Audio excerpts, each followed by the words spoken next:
หมาของฉันดูสิกินมะม่วงแย่งมะม่วงดิบกัน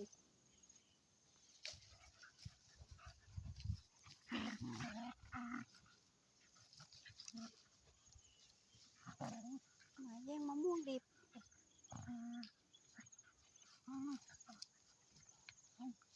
เล่นน้ำกันมามอมเมม EP 2หมาของฉัน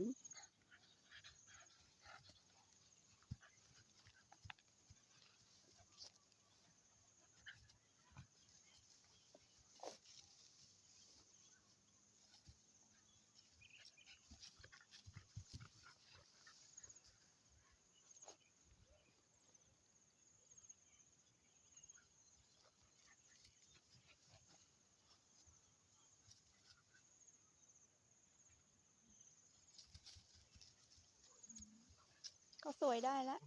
ข้าวโพดแย่งคืนไม่ได้สู้กันก่อน